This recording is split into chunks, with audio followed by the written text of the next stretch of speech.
हा सुंदर महोत्सव श्री दत्तप्रभूंच्या जयंती निमित्त साजरा होत आहे। आपल्या सर्वांना श्री दत्तप्रभूंचं अवताराची कथा बऱ्यापैकी सगळ्यांना माहित आहे। श्री दत्तप्रभूंनी 24 गुरु केले याविषयी सर्वांना बऱ्यापैकी माहित आहे।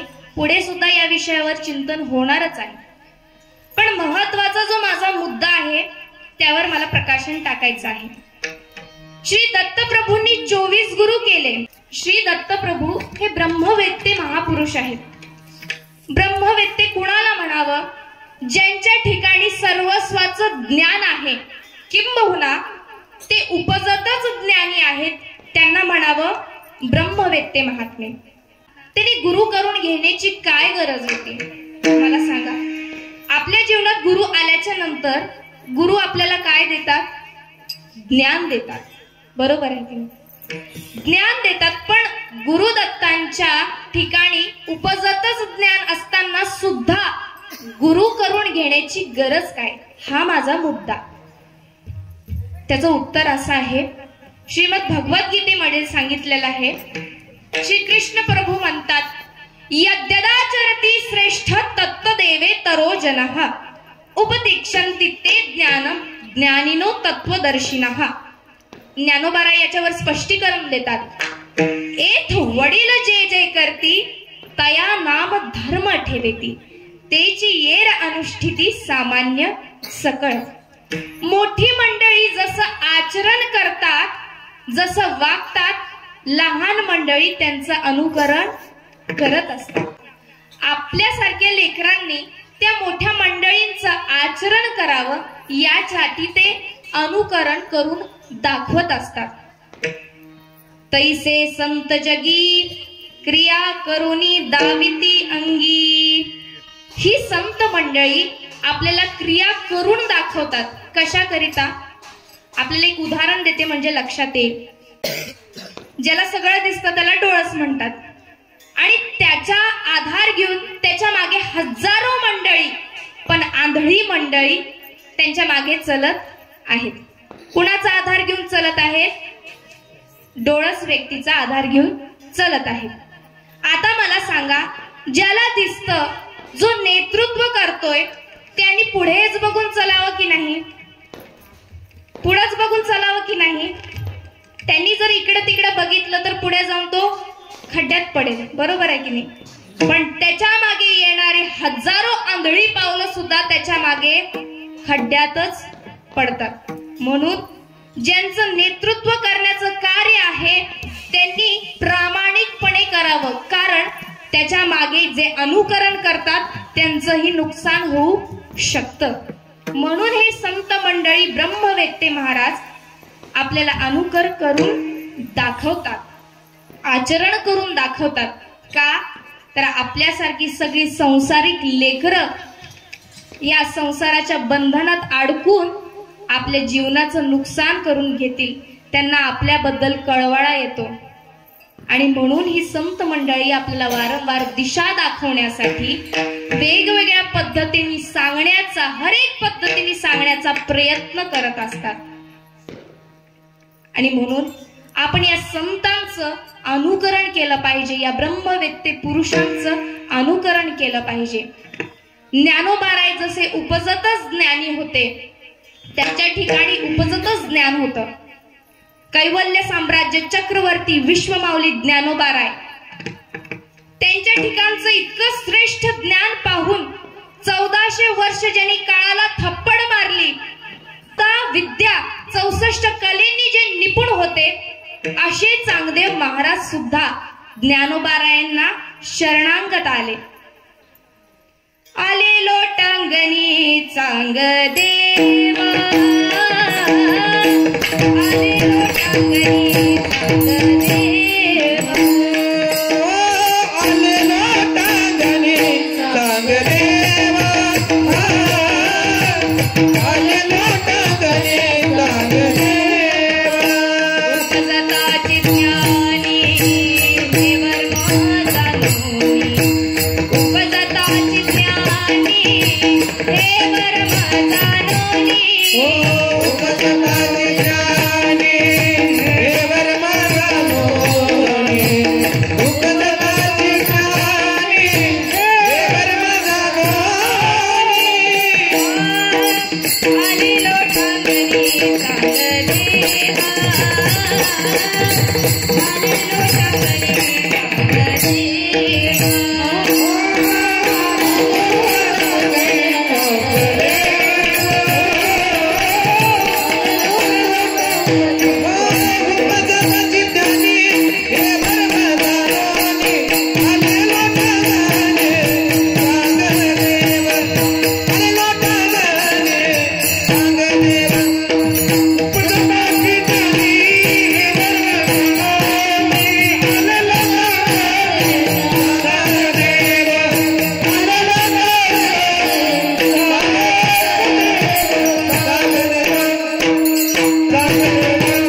चांगदेव महाराज हे खूप मोठे योगी होते, तपस्वी होते, पण ज्या वेळेस त्यांना ज्ञानोबारायण बद्दल माहिती मिळाली ते शरणागत झाले, ज्ञानोबारायांच्या शरणागत झाले. आणि म्हणून आपण जे संसारामध्ये प्रत्येक जण रडत असतो ना, माझ्या जीवनात हे का दुःख आलं म्हणून आपण नेहमी रडत असतो, बरोबर आहे की नाही? मग या दुःखाचं समाधान कुठे मिळेल? या संत मंडळीशिवाय आपल्याला कोणीच नाहीये दादा, या संतांशिवाय दुसरं कोणीच नाहीये. आपण जर आपल्या मनाने चालायचा प्रयत्न केला ना तर मनोमार्गी गेला तो तेथेची मुकला, आणि हरिपाठ स्थिरावाला तोची धन्य. आणि म्हणून आपल्या मनाने जर आपण मार्गक्रमण करत असलो ना तर आपल्या जीवनात घात झाल्याशिवाय राहणार नाही, संपूर्ण जीवन वाटोळ होईल आपलं. म्हणून संगत कुणाची करावी? संगत संतन की करले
संतन के संग लाग रे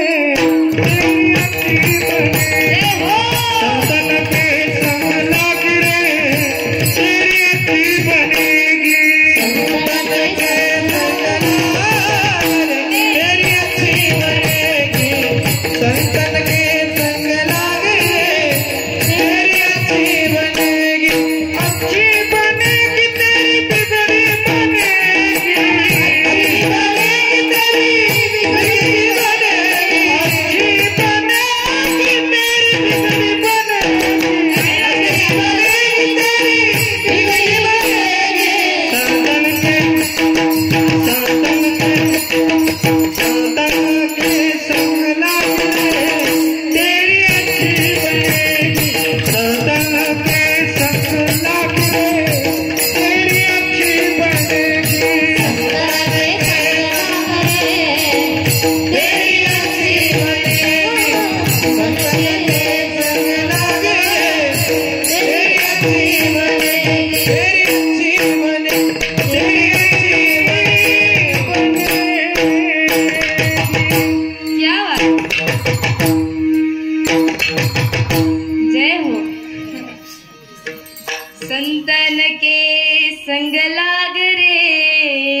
कोणाची करावी? संतांशिवाय आपल्याला पर्याय नाही दादा. सगळ्यांची संगत करून बघा आयुष्यभर. नाही जर दुःख झालं तर माझं नाव बदलून टाका तुम्ही. म्हणून ज्या वेळेस आपल्याला दुःख होत असेल ना, संतांची एकदा संगत करून बघा. तुम्ही म्हणसाल संत आपल्याला आता कुठं भेटतील? प्रत्येकाच्या घरी संत आहेत दादा. तुम्ही जे ग्रंथ घेऊन ठेवलेत ना, त्या ग्रंथामध्ये ज्ञानोबारायांचे शब्द आहेत, तुकोबारायांचे शब्द आहेत. आणि प्रत्यक्ष ज्ञानोबारायांनी, तुकोबारायांनी त्यांच्या अंतःकरणातून प्रकट केलेले शब्द जर तुमच्या घरात असतील, दुसरीकडे जाण्याची काय गरज आहे?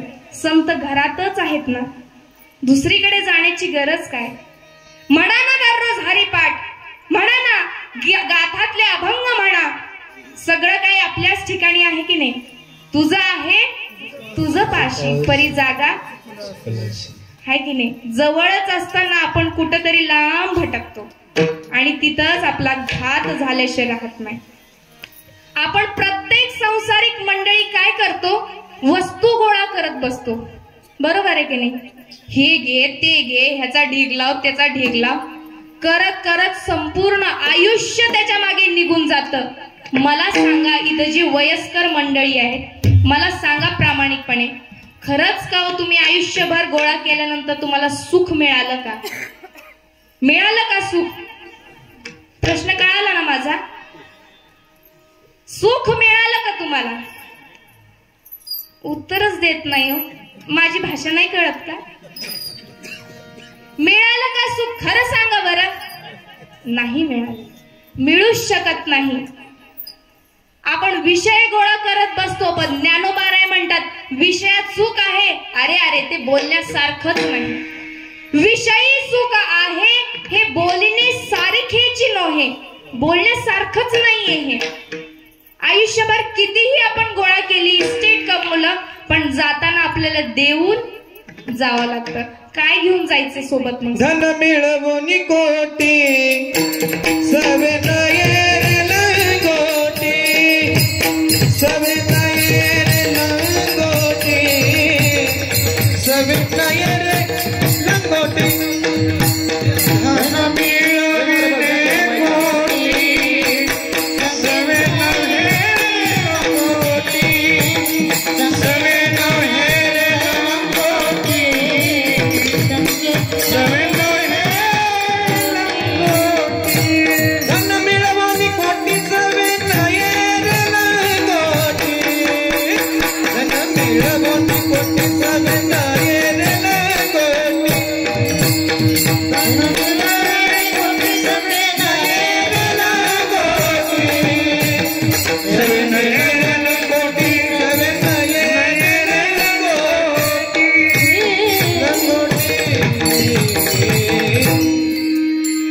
आपल्या सोबत काही सुद्धा येऊ शकत नाही. काहीच म्हणजे इथलं कण सुद्धा आपल्याला नेण्याची परवानगी नाही. आपण का म्हणतो मग हे मी केलंय, हे माझं आहे? कशासाठी म्हणतो आपण? हा सगळ्यात मोठा भ्रम आहे दादा. म्हणून हे जोपर्यंत भ्रमाचा भोपळा आपल्या जीवनातनं जात नाही आणि आपल्या बुद्धीमध्ये जोपर्यंत प्रकाश पडत नाही, तोपर्यंत आपल्याला अंधकारातच जीवन राहावं लागतं. अंधकारामुळेच, या अज्ञानामुळेच आपल्याला जीवनात दुःख भोगावं लागतं. दुःखाचं सगळ्यात मोठं कारणच अज्ञान आहे. ज्ञान कशाचं करून घ्यायचंय आम्हाला? कशाचं करून घ्यायचंय? स्वहिताचं, स्वतःच म्हणजे आत्मज्ञान हे साध्य करून घ्यायचंय. याच्यासाठीच आपल्याला जन्म दिलेला आहे. आणि हे ज्ञान कुठं मिळेल? मग जिथे संत आहेत तिथंच मिळू शकतं.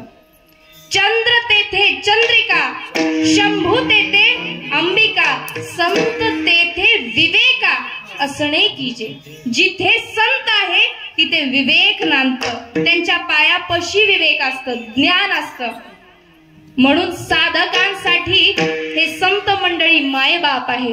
साधकाचा मायबाप दरुशने हरे ताप. सर्व ज्ञान त्यांच्या चरणावरती पिकत असतं. म्हणोनी साधका तू माऊली, पिके सारस्वत तुझिया पावली. या कारणे मी सावली न संडी तुझी. अहो सद्गुरूची कृपा दृष्टी, तुझे कारुण्य जयाते अधिष्टी. तो सकळ विद्यांची सृष्टी धात्रा होय. आणि म्हणून या संतांच्या संगतीत गेलं पाहिजे दादा. आपलं कल्याण झाल्याशिवाय राहणार नाही. आपल्याला संत मंडळी वारंवार तेच सांगण्याचा प्रयत्न करतात की बाबा रे, तुम्ही भगवंताचं नामस्मरण करा. तुम्ही या मार्गावर येऊन तर बघा, तुम्हाला आम्ही सर्व सुखाने मडवू. कारण की संतांनी हा निश्चयच केलेला आहे, जो जोग आमचं कोणी ऐकेल त्याचा आम्ही संसार सुखाचा करू. हे माऊलींनी निश्चय केलेला आहे, संतांनी निश्चय केलेला आहे. अवघाची संसार